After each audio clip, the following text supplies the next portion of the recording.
Ooh, look at these goofy pictures, y'all. Don't make fun of me. I was trying to take some pictures and they just goofy. So let's just take a look at them. This is Laverne and Shade Daily Divine Guidance. Child, I was trying.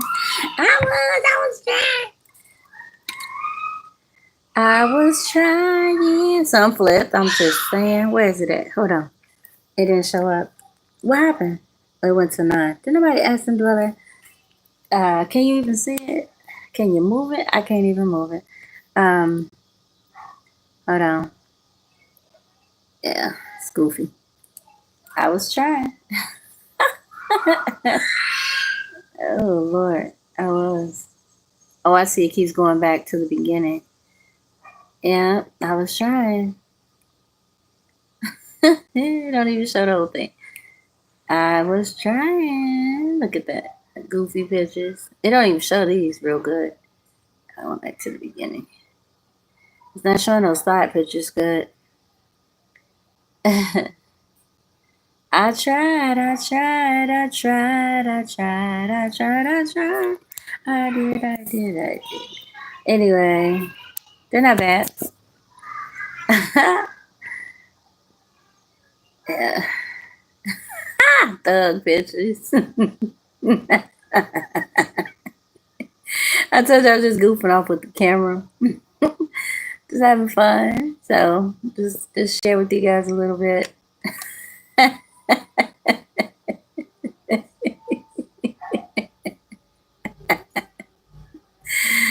Oh Lord, I tried. That's kind of cute.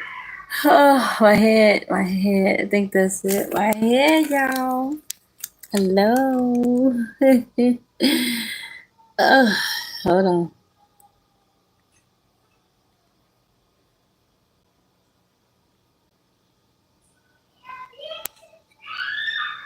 Okay, so we're gonna leave this one up, I guess. Anyway, so we've been discussing Queendomship, and this is where we celebrate women of power. And Queen Vashti was a great example. Again, this is Daily Divine Guidance, and we are doing Queendomship conversations. Again, where women are leaders and they do great things. I should probably turn on this other light. Let's see.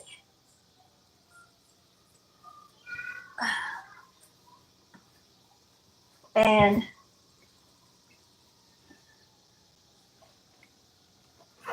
I don't know if you guys can hear me okay, but for now we're gonna leave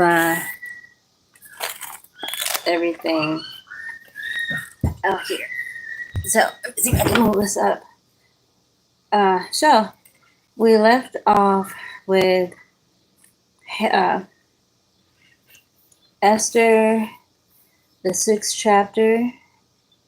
All right, and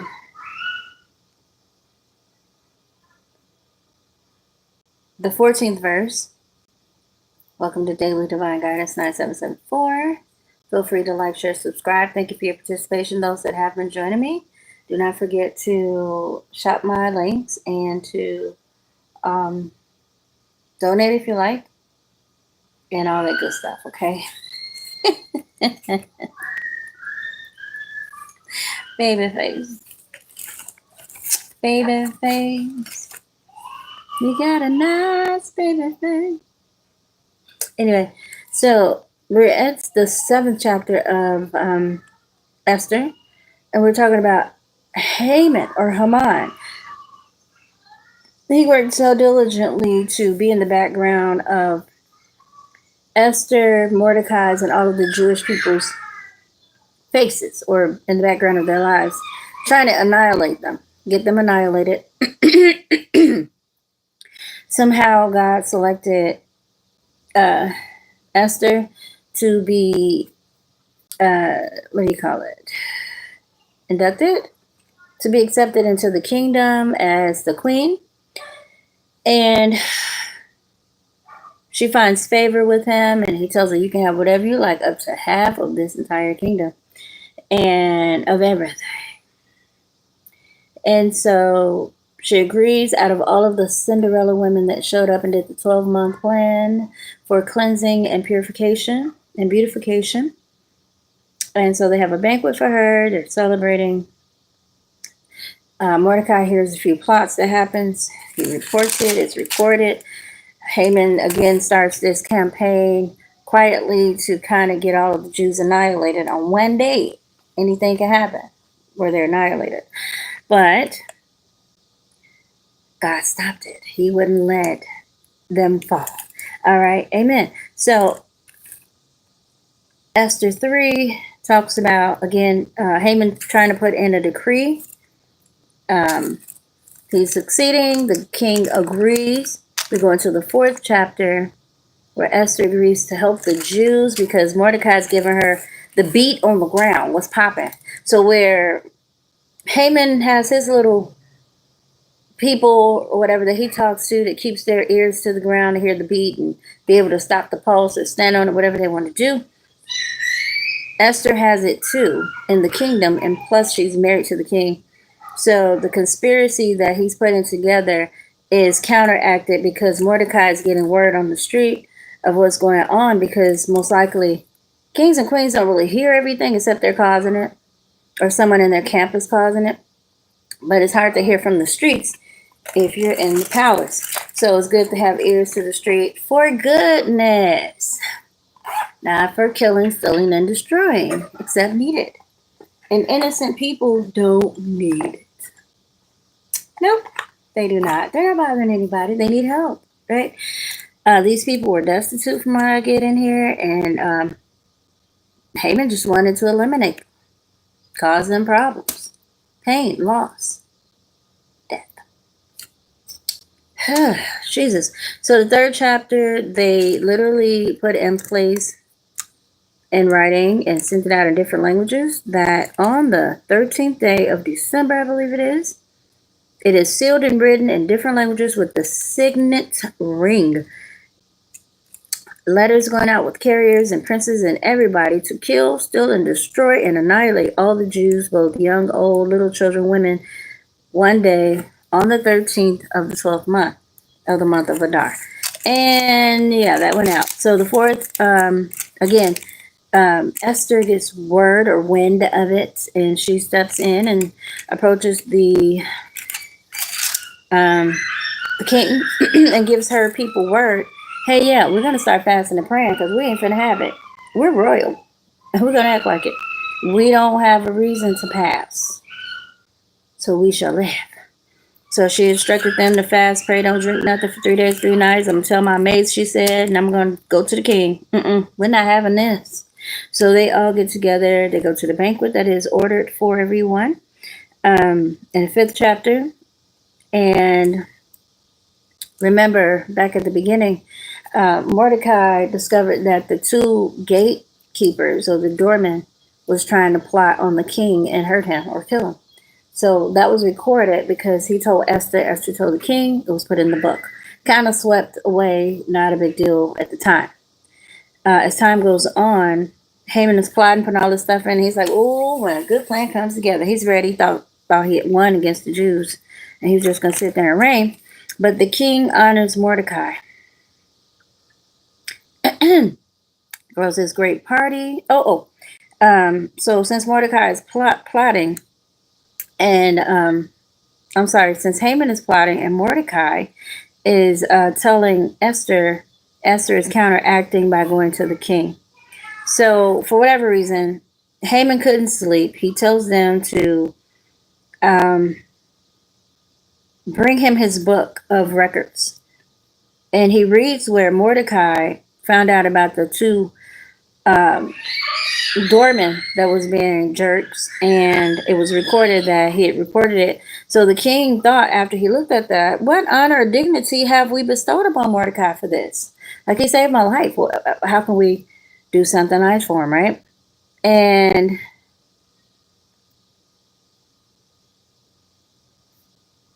they're like, no, we've done nothing for him. So after Haman comes in, they're like, yeah, come on down. And he's like, okay, by the way, since I'm here, this is Haman. Is it okay if we lynch Mordecai, I mean, he's a Jew. We can just go ahead because he's telling his family, it'd be nice if I don't have to see him when I go in. That'd be nice if I just didn't have to see him when I go into the kingdom. I don't want to see him, right? They're like, well, why don't you just go to the king first and ask him, since you the head sucker in charge, go and ask him if you could kill him. Just ask him, can you do that? And then just go to your ball. They're like, yeah, let's go. You could build a guillotine and you could have it so high and have it with so much weight and so much rope. And it's like, yeah. They went with it. Oh, here it is, 50 cubits high. And in the morning, suggested the king let a gallows be made 50 cubits high. And in the morning, oh, that was it. Anyway, and in the morning, just suggested the king that you get him hung. And then merrily go on to that banquet. And they were like, yeah, okay. So he meets the king in the morning with some new doorkeepers. And they were like, yeah, let us know when he gets here. So he was like, hello, sir. Yeah, can we hang Mordecai now? King was like, what? You serious? He was like, oh, well, let me just do this. What should be done for a man whom the king delights to honor? And he's like, well, who would the king like to honor more than me? He said in his pride and ego. Yeah. And Haman answered the king, for the man whom the king delights to honor?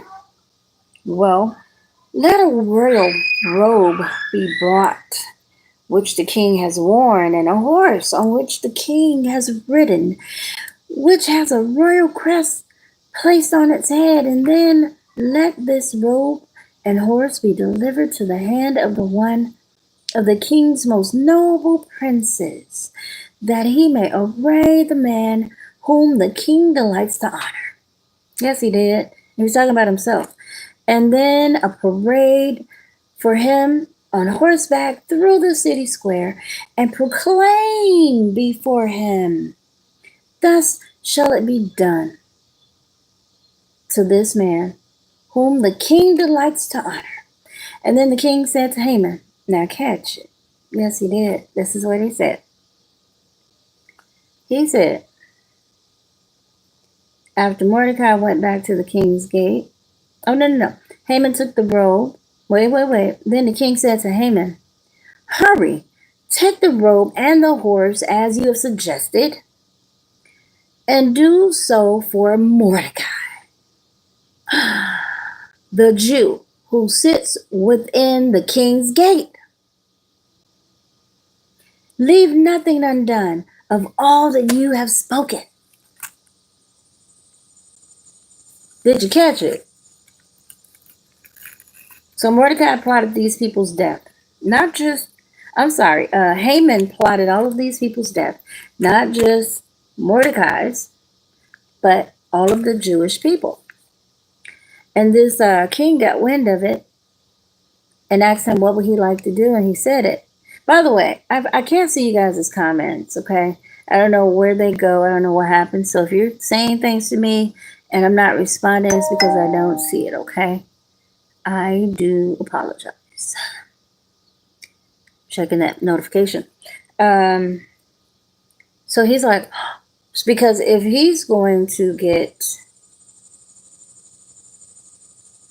Mordecai is going to get what he was talking about, then now Haman is going to now get the guillotine. Haman is now going to probably have his people annihilated. If you're leaving messages, I can't see them, but keep it coming.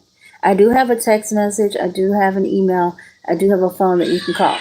So don't worry. You can still contact me and make comments about the lives, okay? So Haman hurries home. And Mordecai went back to the king's gate. While Haman goes to the house, he's mourning and he's covering his head in shame, most likely. When Haman told his wife and all his friends what had happened to him, they were very sad. They were very sad. And all the wise men that was giving him all this advice, they were so sad. Very, very, very sad. While they were still talking with him, the king's eunuchs came and hastened to bring Haman to the banquet which Esther had prepared. That's the 6th chapter. So the 7th says, this is where, well, let's read about it. 7th chapter. So the king and Haman went to dine with Queen Esther. All right, so Haman did show back up. And on the 2nd day of the banquet of wine, the king again said to Esther, what is your petition? Queen Esther, it shall be granted you.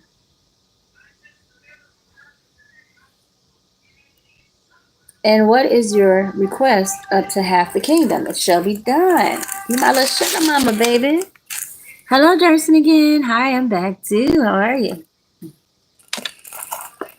Remember, I have a phone number there if you want to call me. Right. Don't forget to like and subscribe.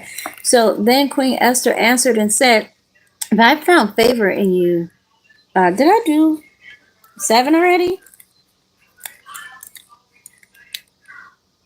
No. Anyway, so Queen Esther probably comes in now where she says, I found favor in your sight, O king, and if it pleases the king, let my life be given me at my petition and my people at my request, for we have been sold, my people and I, to be destroyed, to be killed, and to be annihilated. Had we been sold as male and female slaves, I would have held my tongue, although the enemy could never compensate for the king's loss. So King Ahasuerus answered and said to Queen Esther, who is he? And where is he? Who would dare presume in his heart to do such a thing? And Esther said, the adversary and the enemy is this wicked Haman. So Haman was terrified before the king and queen. Then the king arose in his wrath from the banquet of wine and went into the palace garden. But Haman stood before Queen Esther, pleading for his life, for he saw that evil was determined against him by the king. When the king returned from the palace garden to the place of the banquet of wine, Haman had fallen across the couch where Esther was. Then the king said, will he also assault the queen while I am in the house? As the word left the king's mouth, they covered Haman's face. Now Harbona, one of the eunuchs, said to the king, look, the gallows 50 cubits high, which Haman made for Mordecai, who speaks good on the king's behalf, is standing at the house of Haman. Then the king said, hang him on it.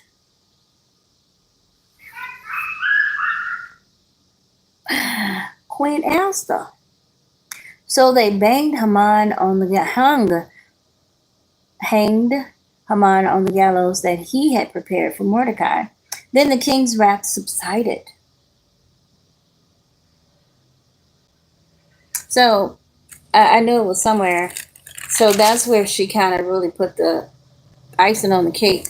So the 7th chapter is where Mordecai is so excited. He's at the queen's wine adventure banquet of wine, and this is where they reveal that it's Haman that's trying to kill everybody. I like the Bible too, honey. It's kind of like today when somebody wants to take a whole group of people out and just be mean and cruel. And here it's showing how that same person that was plotting on everybody, trying to kill people and annihilate them and cause them pain and trouble, now that person has to answer to God. All right, or the king. And I want to know what chapter. So this is Esther, and I'm now leaving the 7th chapter, and that is the end. But this is where Haman, I call him, but it could be Haman. Haman hanged instead of Mordecai. So the ditch you dig could very well be your own. Be careful. Because God is not blessing demons in this season. I'm trying to tell you, y'all be winning sometimes. Some of these people out here, they be winning. Hallelujah. I said they be winning out here doing all of this kind of stuff. But when God flips, when he flips, when he flips the roles and you start, what's note for? I want to know the chapter. Yeah. Esther, the 7th chapter. And I read the entire thing. So when God starts to, that's right, don't bless the devil, but people prosper. It even tells us in the Bible, fret not thyself because of evildoers, for in due season, what it said, they're going to wither if you faint not. Is that what it said? Okay, now.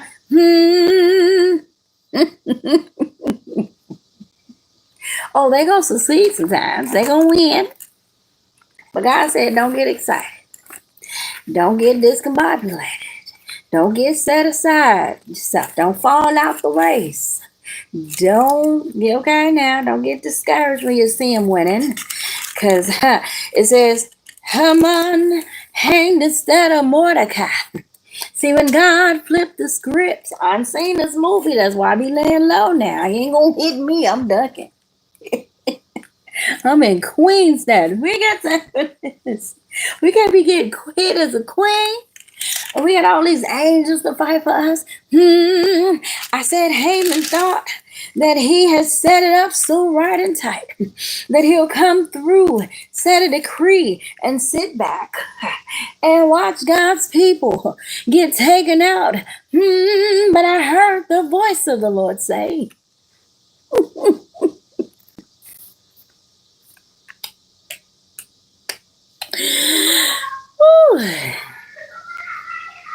I heard the voice of the Lord say,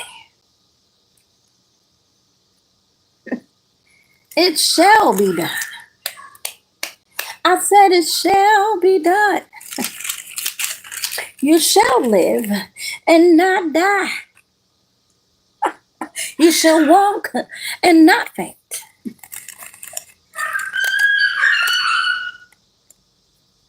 You're going to be covered. Somebody said wow out there. Let me tell you about it. Is it not going on right now? You see, so many people feeling like they can rise up and take people out. They feel like they can rise up and annihilate a lot of people and cause them pain. But God said,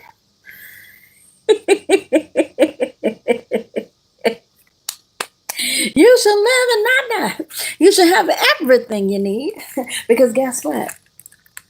In this kingdom, Queen Esther got everything she liked. Up to half of everything. And Esther said, King, my husband, the adversary here is this wicked man, Haman. Somebody told their daddy God, this wicked man is trying to annihilate me and mine. Wicked woman, whatever. And they trying to sell us. And it's been okay if we've been sold, my people and I, to be destroyed, to be killed, and to be annihilated. Had we been sold as male and female slaves, I would have held my tongue, although the enemy could not compensate for the king's loss.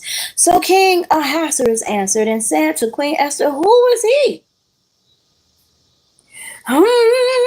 He said, who is he? And where is he who would dare to presume in his heart to do such a thing to my queen? They got half of everything.